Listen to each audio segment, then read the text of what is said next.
La première semaine de développement embryonnaire. La première semaine de développement embryonnaire, aussi appelée S1, ou troisième semaine d'aménorrhée, c'est-à-dire la troisième semaine après les dernières règles chez la femme, couvre la période de développement qui débute à la fécondation et qui s'achève à l'apposition de l'œuf sur l'endomètre. Elle commence dans les trompes de l'utérus et s'achève dans la cavité utérine. Elle voit le zygote se transformer en blastocyte libre. Grand 1, modification de l'organisme maternel. La semaine 1 de développement embryonnaire se déroule alors que la femme entre dans la phase post-ovulatoire de son cycle menstruel, aussi appelée phase de sécrétion ou phase lutéale. Cette phase débute normalement à partir de l'ovulation, c'est-à-dire à partir du jour 14 du cycle menstruel, et s'achève normalement vers le jour 28. Les modifications de l'organisme maternel qui ont lieu lors de cette semaine 1 de développement correspondent à celles qui sont observées classiquement au cours de cette période, que la femme soit enceinte ou non. L'organisme maternel est sous l'effet de la sécrétion importante d'œstrogènes et une augmentation de la sécrétion de progestérone. Ces hormones agissent sur le tractus génital féminin à différents niveaux, particulièrement au niveau des trompes utérines et de l'utérus. Ceci permet de faciliter l'implantation du futur œuf fécondé. Au niveau de l'utérus, on assiste à un épaississement important de la muqueuse de l'utérus. Cette muqueuse porte le nom d'endomètre et il s'agit de la couche la plus interne de la paroi de cet organe. Cette muqueuse augmente en hauteur. On peut observer un développement important des glandes utérines situées dans la chorion de la muqueuse. Pour rappel, lors de la phase préovulatoire, ces glandes sont des glandes droites, puis, au cours de la phase post-ovulatoire, elles deviennent de plus en plus contournées ou spiralées. Elles vont sécréter de façon importante un mucus riche en glycogène. On insiste également à un développement important de la vascularisation sanguine qui vont également se spiraliser. Ces modifications de l'endomètre ont lieu lors de la phase de sécrétion de chaque cycle menstruel, que l'ovocyte expulsé de l'ovaire ait été fécondé ou pas. Mais lors de cette semaine 1 de développement, il n'y a aucun signe clinique ni biologique qui permette d'établir le diagnostic de la grossesse. Grand 2. Formation et modification de l'œuf. Alors la fécondation. Il s'agit du premier événement. La fécondation est l'événement qui conduit à la formation d'un œuf fécondé, appelé zygote, à partir de la rencontre d'un ovocyte et d'un spermatozoïde. Il s'agit donc de la pénétration d'un spermatozoïde dans un ovocyte. Cet ovocyte est resté bloqué au stade de la métaphase de la deuxième division méiotique, aussi appelée métaphase 2. La pénétration du spermatozoïde va avoir plusieurs conséquences. Premièrement, cela va entraîner la reprise de la méiose et l'achèvement de la deuxième division méiotique, qui conduira à l'expulsion du deuxième globule polaire. Le mélange des pronucléus mâles et femelles, qui apportent chacun un lot haploïde de chromosomes, va permettre de rétablir la diploïdie du produit de conception. Le mélange du matériel génétique provenant des pronucléus mâles et femelles aboutit très rapidement à la première division de mitose de la cellule œuf. Il s'agit de la toute première division d'une longue série de mitoses successives qui constituera la segmentation. Cette première division aboutit à la formation de deux cellules, et les premières cellules formées par cette division sont appelées blastomères. Alors, la segmentation. Il faut bien retenir que les phénomènes de segmentation et de migration sont des phénomènes qui ont lieu simultanément au cours de la semaine 1 du développement. Comme mentionné précédemment, la segmentation correspond à une série de mitoses successives à partir des deux premiers blastomères. Cette série de modifications correspond à la modification de l'œuf qui va évoluer en différents stades. Ainsi, le premier stade correspond au stade de précompaction. L'œuf est une petite masse sphérique homogène de 2, 4, 8, puis 16 blastomères. Chacun de ces blastomères représente une cellule dite totipotente. Une cellule totipotente est une cellule qui, en théorie, serait capable de former un organisme entier, annexe embryonnaire comprise. À ce stade, les blastomères sont des cellules sphériques, juxtaposées les unes aux autres et non polarisées, maintenues entre elles par une zone pellucide. Le second stade évolutif de l'œuf correspond au stade de compaction, encore appelé stade de morula. Le terme de morula fait référence à l'aspect morphologique de l'œuf qui, à ce stade, s'apparente à une petite mûre.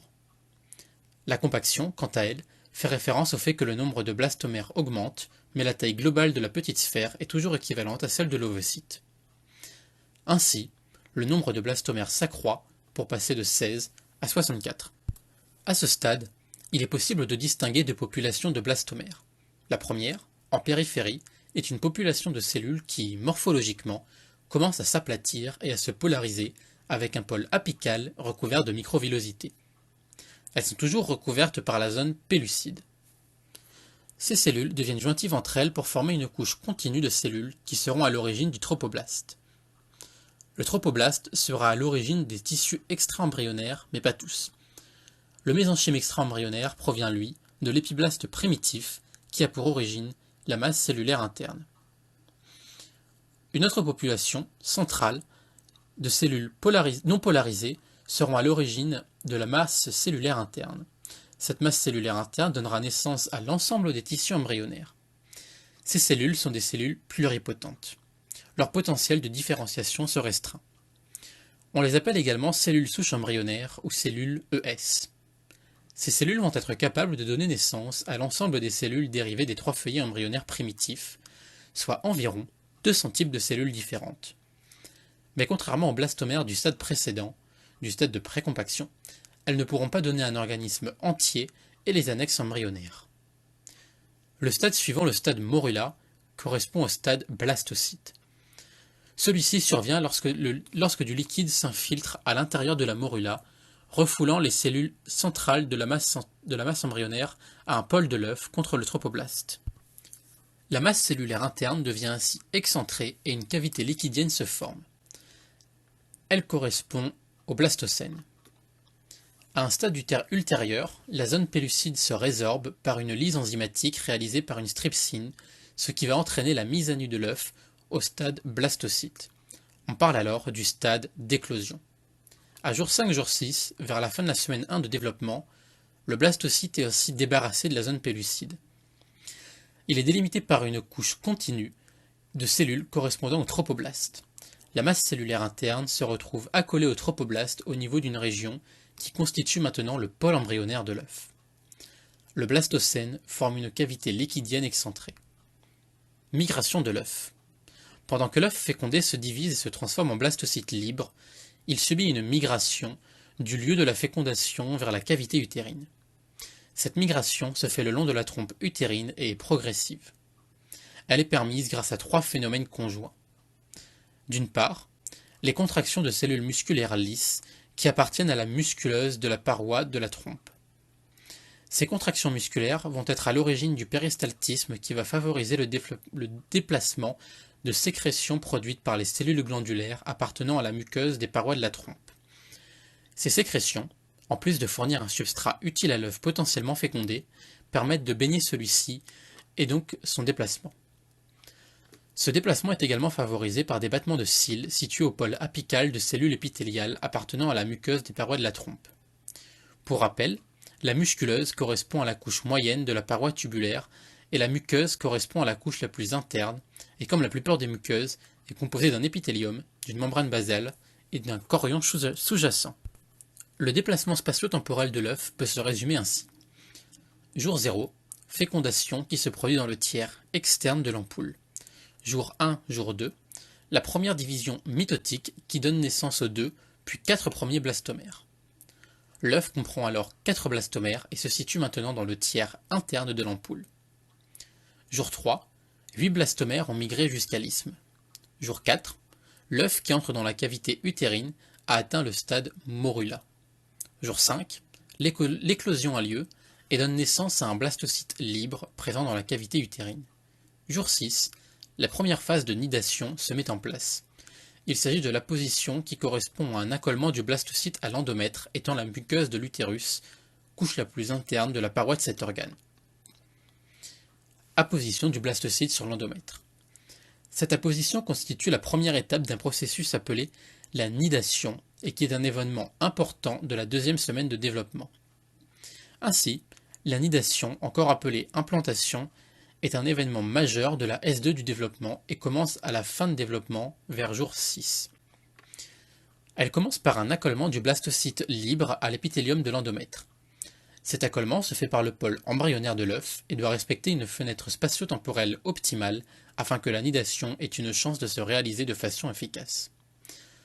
En effet, l'accolement doit avoir lieu durant la fenêtre d'implantation, notion temporelle, qui correspond au jour 21 du cycle menstruel, même s'il peut, possiblement, se réaliser entre le jour 20 et le jour 24. Il doit également se réaliser au niveau d'une zone d'implantation, notion spatiale, qui correspond à la partie postéro-supérieure de l'utérus, autrement dit, la face postérieure de l'utérus dans sa partie supérieure.